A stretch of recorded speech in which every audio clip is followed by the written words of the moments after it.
No, lahko si date en tak podnaslov, deljenje potenc.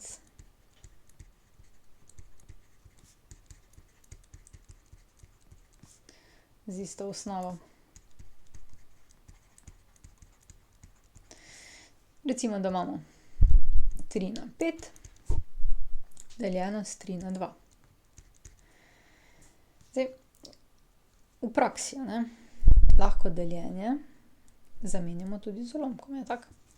Se pravi, imamo zdaj lahko to 3/5 deljeno s 3/2. Če si to napišemo na dolg način, imamo tule 3/5 pomeni, da imamo 5 trojk, 3/2 pa pomeni, da imamo 2 dvojke med sabo pomnožene. In kaj se zdaj zgodi? Ja, lahko pokrajšamo tole in tole trojko na primer, pa tole in tole trojko.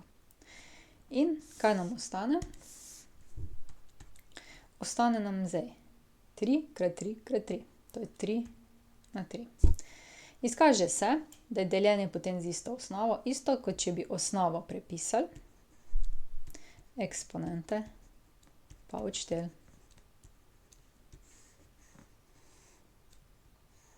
Tako. Okej.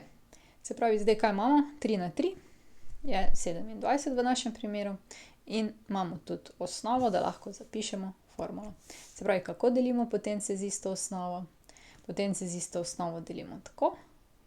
Recimo, da imamo a na n deljeno z a na m.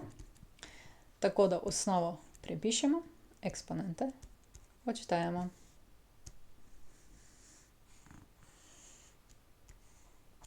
Tako. No, zdaj pa lahko na hitrico pogledamo še, zakaj je vedno karkoli na nič. Ni 1. Pa gremo zdaj s tole našo ljubo številko 2/7 deljeno z 2/7. Zdaj znamo mi tole zdeliti. Pa zdelimo tole. To so potence z isto osnovo. Se pravi, gremo 2/7 minus 7, to je 2/0. Okej. To je ena pot, 2/0. Pa recimo, da še ne bi vedeli, koliko 2/0 je. Ampak mi smo že, kako bi rekla, vešči matematiki in zato lahko izračunamo to tudi po drugi strani. Če imamo izraz, kjer nastopa deljenje pa potenciranje, ima potenciranje prednost. No, in kot 2/7, koliko je pol to, Zdaj, kaki računalničarji vejo to na pamet, Jaz pa si moram malo s kalkulatorjem pomagati. To je 28 deljeno z 28. In po tej poti pravi zadeva, da je 1. In če pogledamo zdaj nekje tale začetek in tale konec, vidimo, da je 2/0 1. No, zdaj boste rekli, pa poskusili smo samo z dvojko pa na 7. Lahko poskušate, kolikor želite, ampak rezultat bo vedno enak in zato si lahko zapomnite, da je karkoli na nič vedno 1. Tako, okej. Zdaj bomo pa napisali enih par pravil za potenciranje. Se pravi, dajmo si napisati naslov, pravila za potenciranje.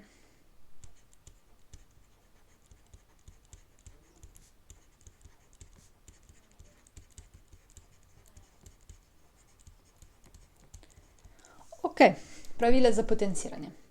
Smiselno je, da si zapišemo vsa pravila, ne samo tista, ki smo jih danes spoznali, En tak kratek povzetek bo, pa bo se to vse napisalo. Prvo pravilo je tisto, ko smo si ga že napisali. Če imamo dve potenci z isto osnovo in jih hočemo pomnožiti, potem osnovo prepišemo, eksponente seštejemo. Drugo pravilo je potenciranje potence. Se pravi, če imamo eno potenco, pa jo damo še na n, pravi, da potenciramo potenco, osnovo prepišemo, eksponente zmnožimo. To je pa n.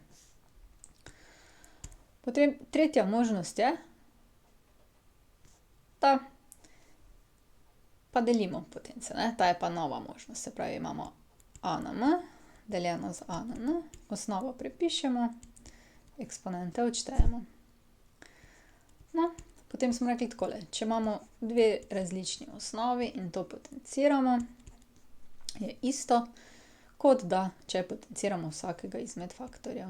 A na m krat b na m. Tu pazite, da ne boste pozabili, če je krat vmes. Če pa je plus ali pa minus, je pa že druga težava. Oziroma druga pot. No, ker smo pa imeli vmes še racionalna števila, se pravi ulomke, bomo zraven napisali tudi pravilo za potenciranje ulomka.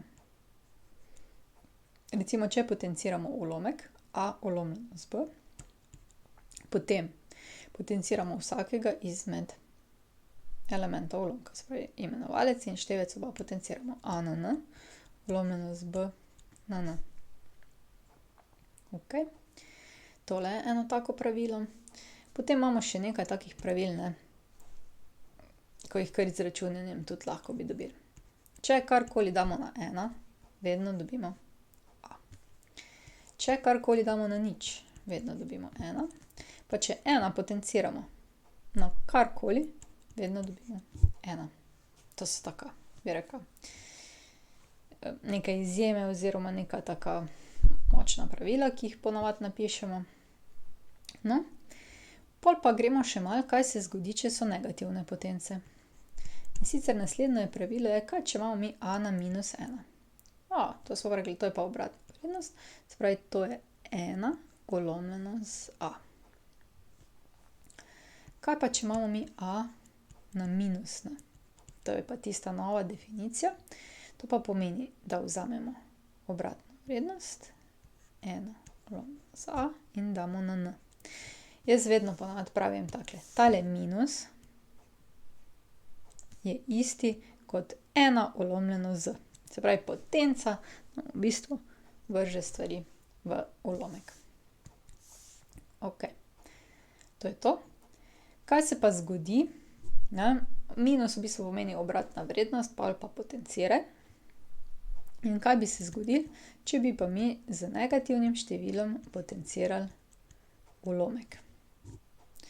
Ja, ulomek bi se obrnil, zaradi minusa se bi ulomek obrnil, se pravi, bi bilo b ulomljeno z a, ostala pa bi potenca na n. Tako, to je zdaj že 9. pravilo, kar nekaj jih je, a ne? Pa dajmo še 10.